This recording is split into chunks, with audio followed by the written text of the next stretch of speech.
The ships came on a Tuesday morning. Jisoo was teaching history to his class of 16-year-olds when the sky turned dark.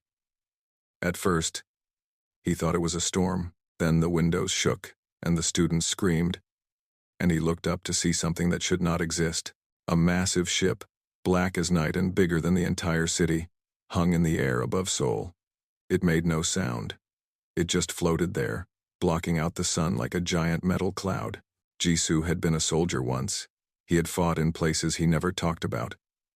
He had seen death and caused it. When he retired, he promised himself he would never hold a weapon again. He became a teacher instead. He wanted to build things, not destroy them. But when he saw that ship, something old woke up inside him. Something that had been sleeping for 15 years. "Everyone get under your desks," he said calmly. "Do not move until I tell you." The children obeyed. They were scared, but his voice was steady, and that helped them stay calm. Across the world, similar ships appeared over every major city. New York, London, Beijing, Tokyo, Moscow, Sydney. They came at the same moment, as if someone had planned it perfectly. The whole planet held its breath. Then the message came. Every screen on Earth lit up with the same image. A creature appeared, tall and thin, with gray skin and large black eyes. It wore golden armor and spoke in a language no one understood, but somehow, the words made sense in every human mind. "People of Earth," the creature said, "I am Commander Kell of the Galactic Council Fleet. Your world has been chosen for integration into our empire. You will surrender your governments, your weapons, and your resources. In return, you will be allowed to live.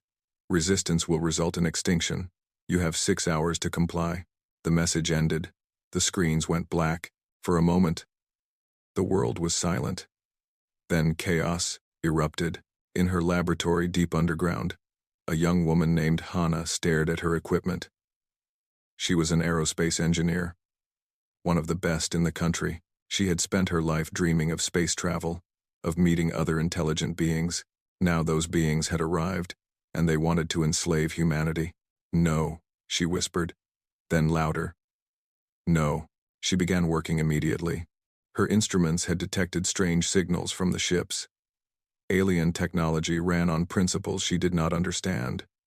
But she was determined to learn. If these invaders used machines, then machines could be broken. In the streets of Seoul, people ran in every direction. Some prayed, some cried, some simply stood and stared at the sky, unable to process what they were seeing. Taewoo was different. He was a paramedic, trained to stay calm when everyone else panicked. He gathered his medical supplies and started helping the injured. A car had crashed into a building. An old woman had fallen and broken her hip. A child was crying for his mother. "It's okay," Taewoo told each of them. "I'm here. I'll help you." He did not know what would happen next. He did not know if humanity would survive the day. But he knew that as long as he was alive, he would help people. That was who he was. The 6 hours passed. Commander Kell waited on his ship, confident. He had done this many times before. 47 worlds had fallen to his fleet. Some had fought briefly. Most had surrendered immediately. All had been conquered in the end. Humans were primitive creatures. His scientists had studied them from a distance for 200 years. They were violent, emotional, and divided. They fought wars over tiny pieces of land. They killed each other for reasons that made no sense. They had not even left their own planet yet. This would be easy. When the deadline passed with no response, Kell smiled. He gave the order to begin the ground invasion. Thousands of smaller ships descended from the main vessels. They landed in parks, on highways, in open fields. Alien soldiers marched out, armed with weapons that could turn a human to ash with a single shot. They expected the humans to run. They expected them to hide. They expected them to beg. Instead, the humans attacked. In Seoul, a group of soldiers who had been guarding a government building opened fire on the alien landing party. Their bullets did little damage to the alien armor, but they did not stop shooting. When they ran out of ammunition, they charged with knives and bare hands. They all died. But they took 7 aliens with them. In New York, a taxi driver rammed his car into an alien patrol at full speed. The explosion killed him instantly. It also destroyed 3 alien soldiers and their weapons. In Moscow, an old grandmother threw boiling water from her apartment window onto aliens passing below. When they looked up, her grandson dropped a refrigerator on them. Commander Kell received report after report. His soldiers were meeting resistance everywhere.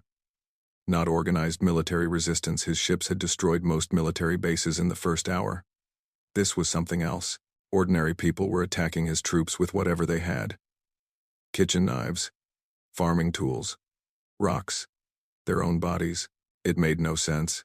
They cannot win, Kell told his officers. They must know this. Why do they fight? None of his officers had an answer. On the ground, Jisoo had gathered the surviving teachers and students from his school. He led them through back alleys and underground passages, away from the main streets where aliens patrolled.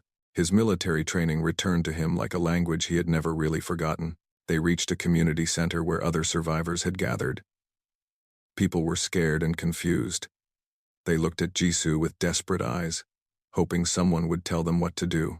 Jisoo climbed onto a table so everyone could see him. "Listen to me," he said. "I know you are afraid. I am afraid too. But fear will not save us.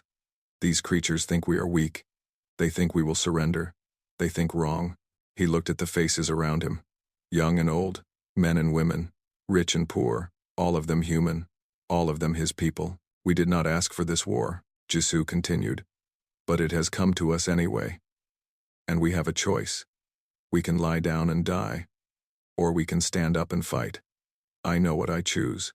What do you choose?" For a moment, no one spoke. Then a young woman in the back stood up. It was Yuna, a former intelligence officer who had been buying groceries when the ships arrived. "I choose to fight," she said. One by one, others stood.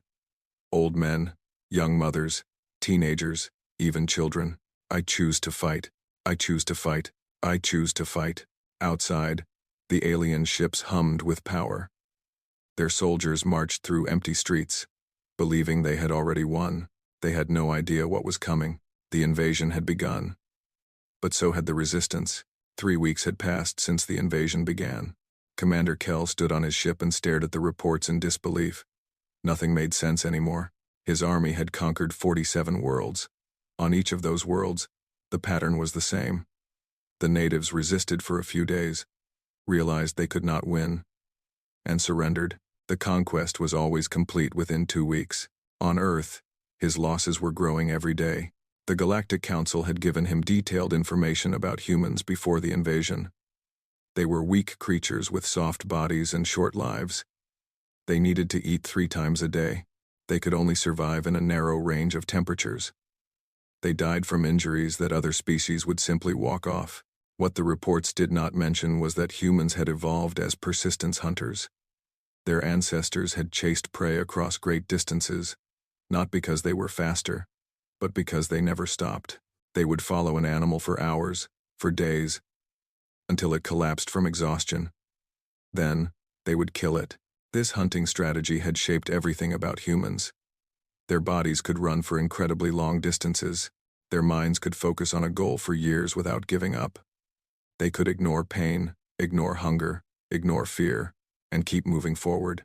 Kell did not know any of this. He was learning it now, one dead soldier at a time. In the mountains outside Seoul, an old farmer named Do-hyun sat in his small house and cleaned his grandfather's hunting rifle. He had lived on this land for 60 years. He had buried his wife here. He had raised his children here. He had planned to die here, peacefully, surrounded by the trees he had planted with his own hands. The aliens had other plans. They wanted his land for a supply base. They sent a patrol of 12 soldiers to remove him. Do-hyun watched them approach from his window. 12 tall figures in silver armor, carrying weapons that glowed with strange light. Any reasonable person would run. Any sane person would surrender. Do-hyun was neither reasonable nor sane. He was stubborn, and this was his home. He waited until they entered the narrow path between his rice fields. Then he pulled a rope. The ground exploded. Do-hyun had spent 3 days burying old fertilizer mixed with fuel along that path. The blast killed 4 aliens instantly.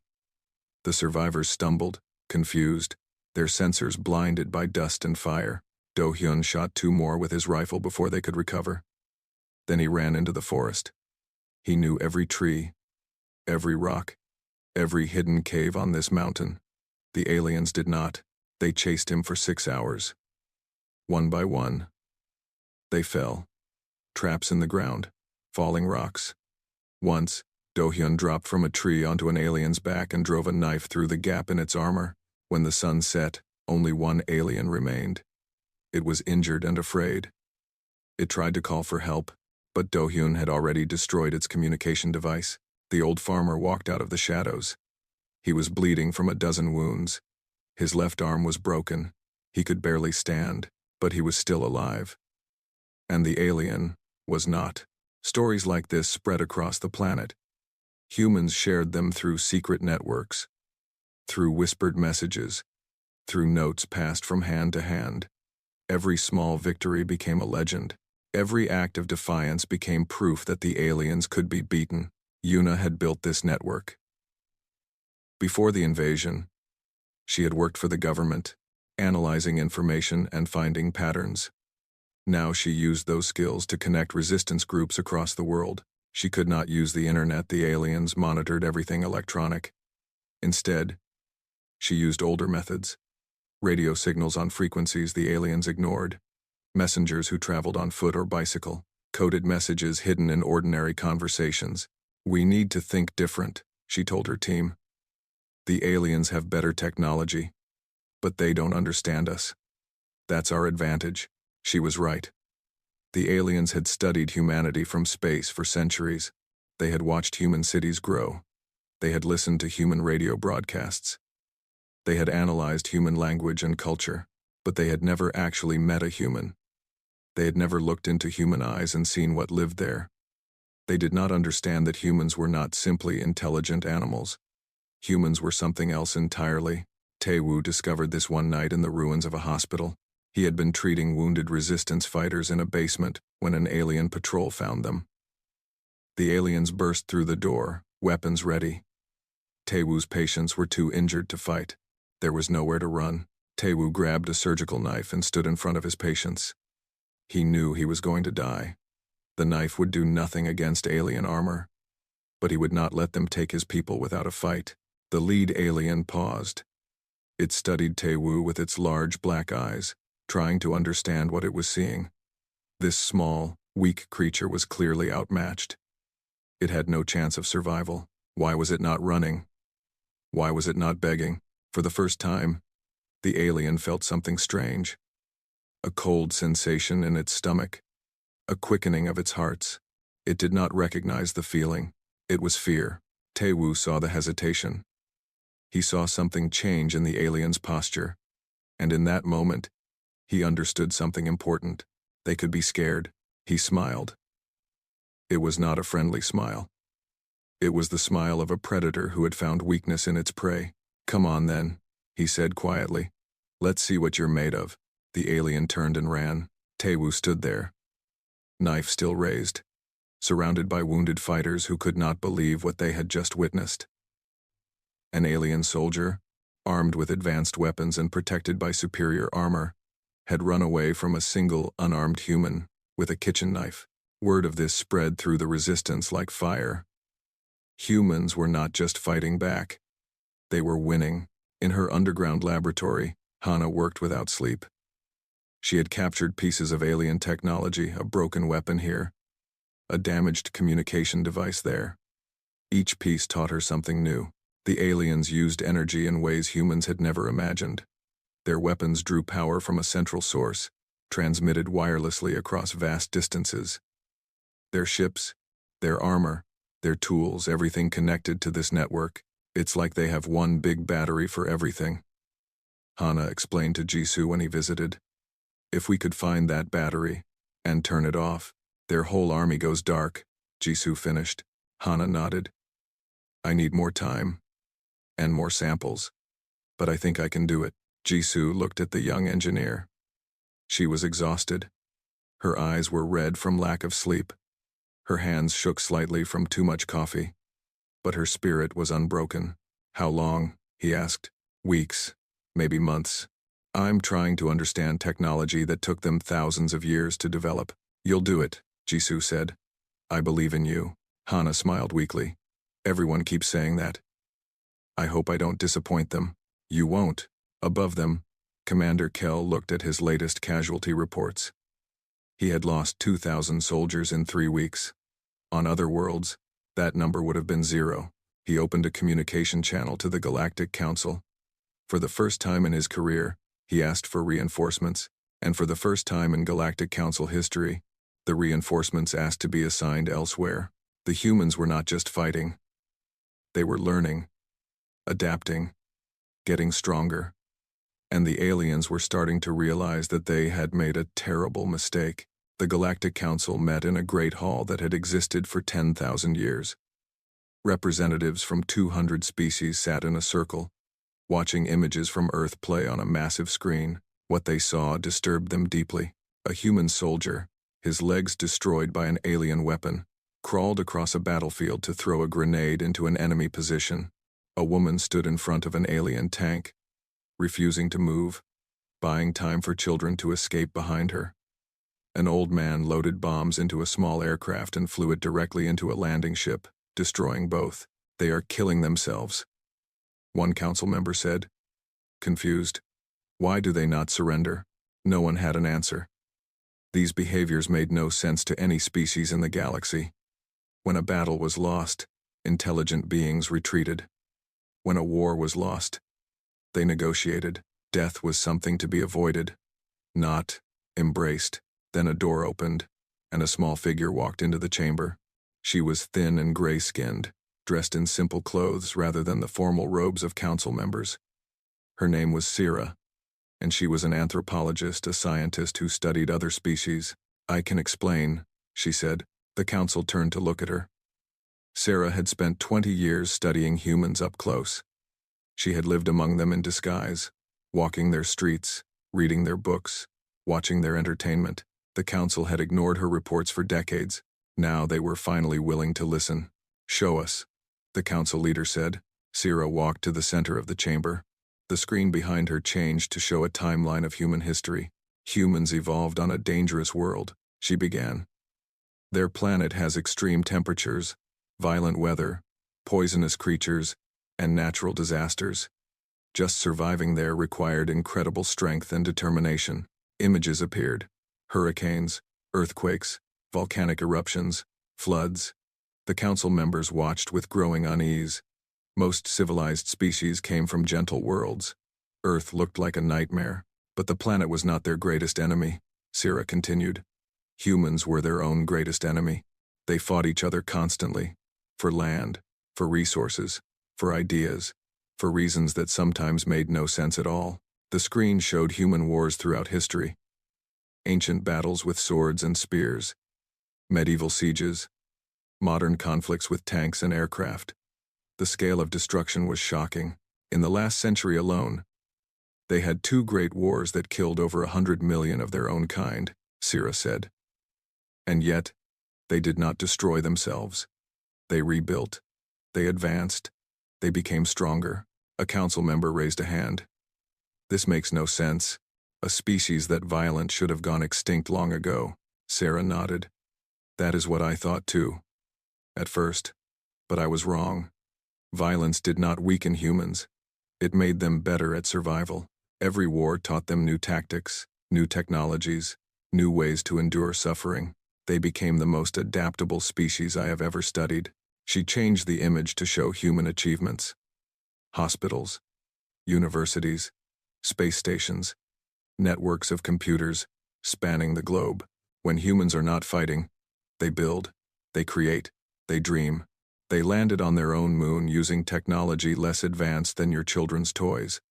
They cured diseases that killed millions. They connected their entire species through invisible signals that circle their planet. But they are still primitives, another council member said. They have not even left their star system. Not yet, Sira agreed. But consider this. Humans went from riding animals to flying machines in less than a century. They went from simple radios to global information networks in 50 years. They adapt faster than any species in our records. She paused to let this sink in. Now consider what happens when you give them an enemy, a common enemy, an alien enemy that threatens their entire world. The screen showed footage from the invasion. Humans from different countries fighting together. Soldiers from nations that had been enemies a month ago sharing weapons and tactics. Scientists from opposing governments working in the same laboratories. Humans fight each other because they have no one else to fight, Sierra said. But when they face an outside threat, they unite. They become one tribe, one family. And that family will do anything, to protect itself. She showed them more footage. A human lying on top of a grenade to save her friends. A pilot crashing his damaged plane into an alien formation, rather than ejecting safely. A doctor walking into a radioactive zone to treat the wounded, knowing it would kill her. They have a word for this, Sarah said. They call it sacrifice. It means giving your own life so others can live. To humans, this is the highest form of honor. They tell stories about it. They teach their children to admire it. They build monuments to those who do it. The council was silent. In most species, self-preservation was the strongest instinct. The idea of willingly dying for others was difficult to understand. There is something else you need to know, Sarah continued. Humans have another trait that makes them dangerous. They call it spite. Spite? The council leader asked. Spite means hurting yourself to hurt your enemy. Humans will accept terrible losses if it means their enemy loses too. They will burn their own cities rather than let invaders have them. They will destroy their own resources rather than share them with conquerors. Sarah looked around the chamber, meeting the eyes of each council member. Commander Kell thought he was invading a primitive world of weak, divided creatures. He was wrong. He invaded a world of apex predators, creatures who have spent their entire history practicing war on each other. And now, those creatures have stopped fighting each other. Now, they are all fighting him. She pressed a button. New casualty numbers appeared on the screen. Alien losses had doubled in the past week. Human resistance was growing, not weakening. Supply lines were being attacked. Communication networks were being disrupted. You cannot win this war, Sarah said simply. Not because humans are stronger than us. Not because they have better technology. You cannot win because humans do not know how to surrender. It is not in their nature. They will fight until the last one of them is dead. And before that happens, they will take as many of us with them as they can. The council leader leaned forward. What do you suggest we do? Leave, Sarah said. Now, before they capture enough of our technology to come looking for us. Because if we continue this war, if we push them too far, they will not stop at defending their world. They will build ships from the wreckage of ours. They will learn our technology. They will find our homeworlds. And they will remember what we did to them. The chamber erupted in argument. Some members demanded more troops be sent to Earth. Others wanted to use weapons of mass destruction to end the threat forever. A few quietly agreed with Sarah. Far away, on Earth, the humans continued to fight. They did not know about the debate happening in the council chambers. They did not know that their resistance was causing fear across the galaxy.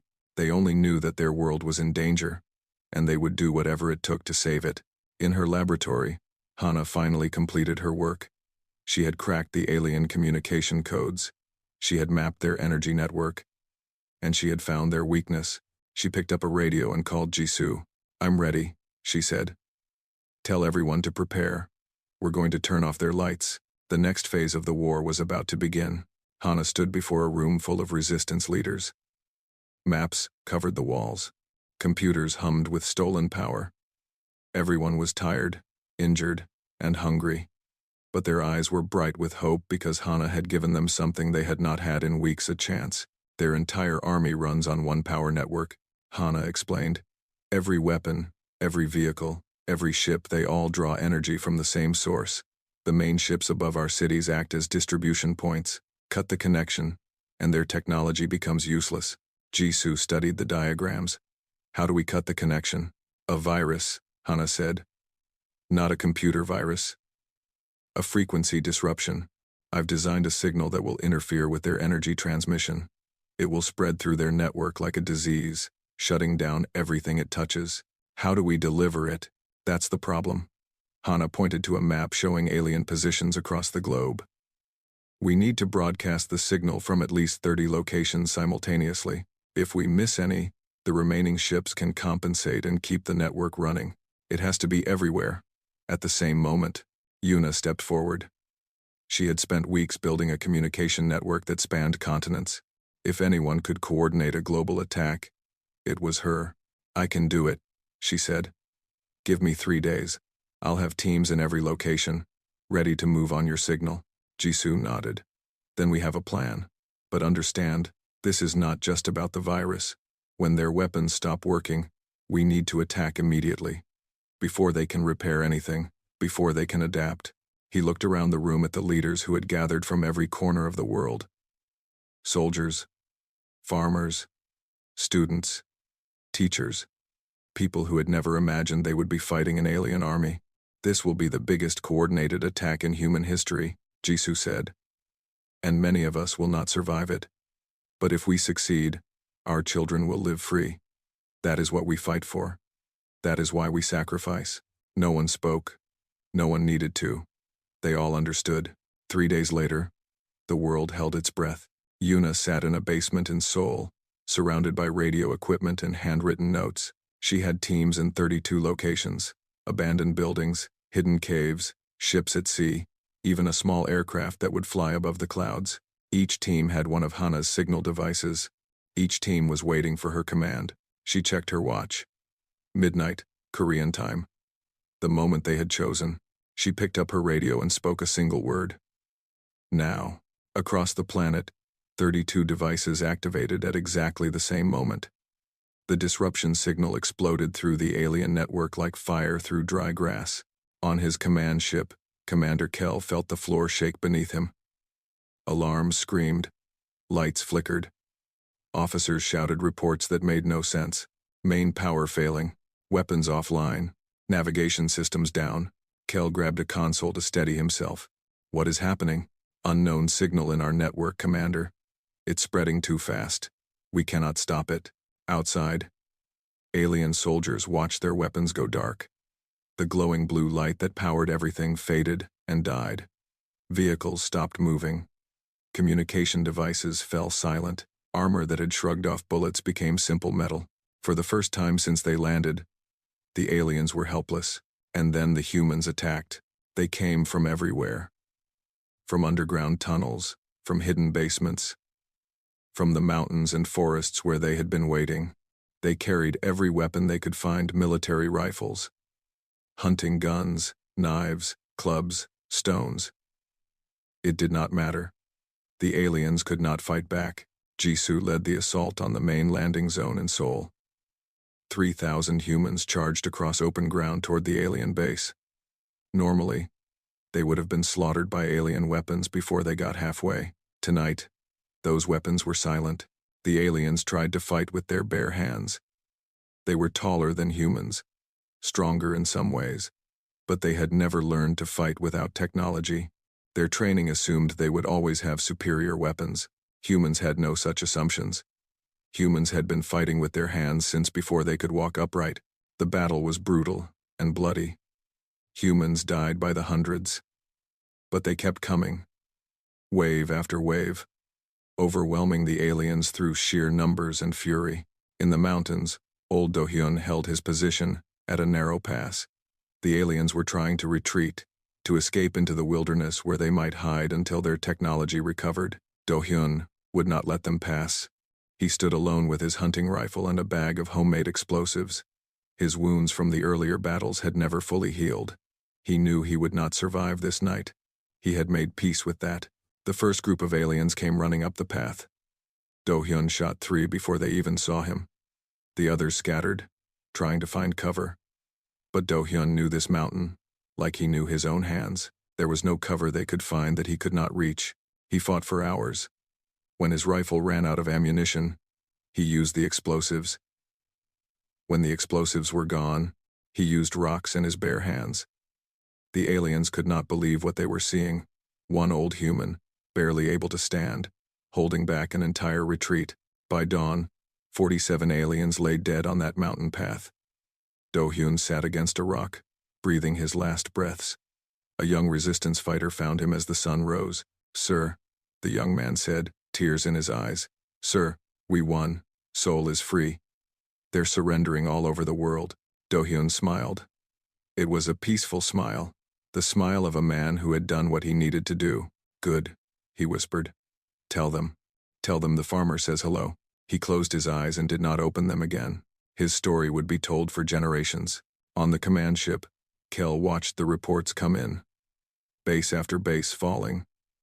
Soldiers surrendering. Ships crashing from the sky as their power failed completely. In a single night, his entire army had been destroyed. He had conquered 47 worlds. He had never lost a single battle. Now, on this primitive planet full of weak and divided creatures, he had lost everything. An officer approached him. "Commander, the council is demanding a report." "What should I tell them?" Kel stared at the burning planet below. He thought about the humans he had dismissed as animals. The humans who had studied his technology in weeks. The humans who had coordinated an attack across their entire world without using any electronic communications. The humans who had charged into battle knowing they would die. Tell them. He paused. Tell them to send negotiators. We are going to surrender. The officer stared at him in disbelief. Surrender? But Commander, look out the window, Kel said quietly. Look at what they did to us with farming tools and hunting weapons. Imagine what they will do when they learn to use our technology. Imagine what they will do when they build ships of their own. He turned away from the window. If we do not stop this war now, they will not stop until they reach our homeworlds, and they will remember everything we did to them. Everything. The officer went pale. For the first time, he understood. The humans had not just won a battle. They had announced their arrival to the galaxy, and the galaxy would never be the same. The surrender ceremony took place in the ruins of Seoul. Humans had chosen this location on purpose. They wanted the aliens to see what their invasion had caused. They wanted them to walk through the broken streets, past the burned buildings, over the graves of the fallen. Commander Kel walked slowly, his golden armor dulled by ash and defeat. Behind him came a small group of his officers, the last survivors of a fleet that had once seemed unstoppable. Around them stood thousands of humans, watching in silence. Jisoo waited at the end of the path. He wore his old military uniform, patched and worn from weeks of fighting. Behind him stood Hana, Yuna, and Taewoo, the leaders of the resistance, the people who had helped save their world. Kel stopped in front of Jisoo. For a long moment, the two leaders looked at each other, alien and human, conqueror and defender. The moment was heavy with meaning. Then Kel did something no council commander had ever done. He lowered his head. I surrender my fleet, he said. I surrender my soldiers. I accept full responsibility for this war. Jisoo nodded. We accept your surrender. Your people will be treated fairly. We are not monsters. Kel looked up with something like surprise in his eyes. After everything we did to you, you would show us mercy? Yes, Jisoo said simply. That is who we are. The ceremony continued with the formal signing of documents. Alien ships would leave Earth's atmosphere. Prisoners would be exchanged. The war was officially over, but the real work was just beginning. 2 weeks later, a delegation from the Galactic Council arrived. Their ship was smaller than the invasion fleet, elegant and white, designed for diplomacy rather than war. They came to negotiate the future relationship between Earth and the galaxy. The Council expected to deal with frightened primitives, grateful to have survived. They expected to offer limited concessions and strict oversight. They expected humans to know their place. They were wrong. The negotiations took place in a large tent built among the ruins. Humans had refused to move the location, even when the Council suggested somewhere more comfortable. The message was clear. You did this to us. You will see what you did. Sarah, the anthropologist, served as the Council's lead negotiator. She had been the one who warned them about humans. Now she was trying to save her people from the consequences of ignoring her warnings. Across the table sat Jisoo, Hana, Yuna, and representatives from every human nation. They had spent days preparing their demands. Now they presented them calmly, without emotion. Full membership in the Galactic Council. with voting rights equal to any other species, complete access to all alien technology, shared freely and without restrictions, recognition of Earth's territory, extending to the edge of their solar system, a formal apology from the Council, broadcast to every species in the galaxy. Sarah studied the document. "These are not requests," she said slowly. "You are giving us demands." Jisoo met her eyes. "We understand the difference. The Council will never accept this. These terms are more favorable than species who have been members for thousands of years. Then tell them what will happen if they refuse." Hana placed a device on the table. It hummed to life, projecting images in the air between them. Alien weapon designs, reverse-engineered and improved. Engine concepts that could propel human ships across the stars. Plans for vessels of war, unlike anything the galaxy had ever seen. "We learned your technology in 3 weeks," Hana said. "In 3 years, we will have our own fleet. In 10 years, we will have an army that can reach any world in the galaxy." She leaned forward. "The Council can accept us as partners, or they can wait until we come to them as conquerors. Either way, we are joining your galaxy. The only question is how." Sarah was silent. She had spent 20 years studying humans. She knew they were not bluffing. If pushed, they would do exactly what Hana described. And they would succeed. "I will take your terms to the Council," she said finally. "I recommend they accept." The Council debated for 3 days. Some members demanded retaliation. Others suggested quarantine surrounding Earth and preventing humans from ever leaving. A few wanted to use weapons of complete destruction, erasing the threat entirely. Sarah argued against all of these options. "Every response makes them stronger," she explained. "Attack them, and they unite. Contain them, and they grow angry. Destroy them, and you create a myth, a story of the species that fought the entire galaxy and almost won. Other conquered worlds will hear that story. They will start to wonder if they could do the same." She showed them projections. Human technological progress, population growth, potential military capabilities. Every scenario ended the same way. "In 50 years, they will be one of the most powerful species in the galaxy," Sarah said. "We can try to destroy them now and probably fail. Or we can accept them as allies and hope they forgive us." The vote was close, but in the end, the Council chose survival.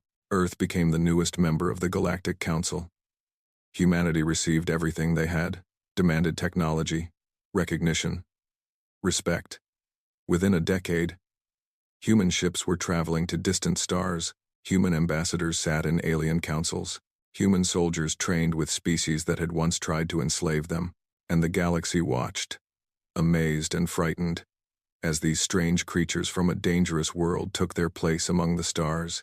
On the 10th anniversary of the invasion, Yuna stood on a hill overlooking Seoul. The city had been rebuilt, bigger and more beautiful than before. Ships flew overhead, some human, some alien, all traveling together in peace. Taewoo stood beside her.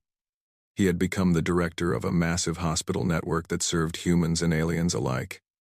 He had healed the wounds of war, both physical and emotional.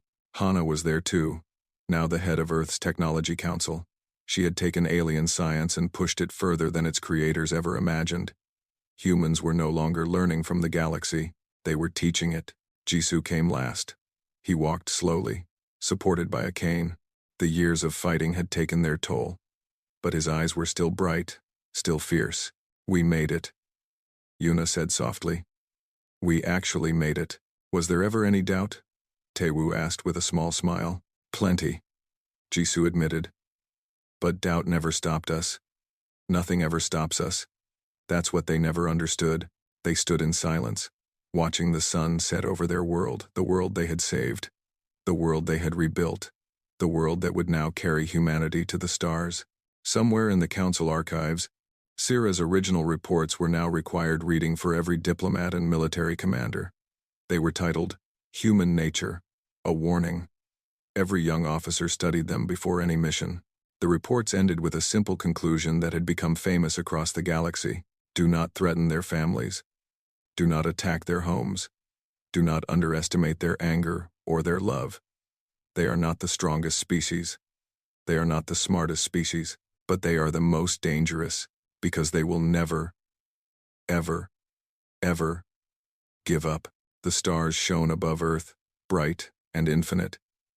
Once, they had seemed so far away. Now they were waiting. Yuna looked up at those stars and smiled. They thought we were prey. She said quietly. They were wrong. Behind her, the lights of Sol blazed against the darkness. A planet full of humans, reaching for the sky. A species that had been told they were primitive, weak, and divided. A species that had proved them wrong in the most dramatic way possible. The galaxy would never make that mistake again, and humanity was just getting started.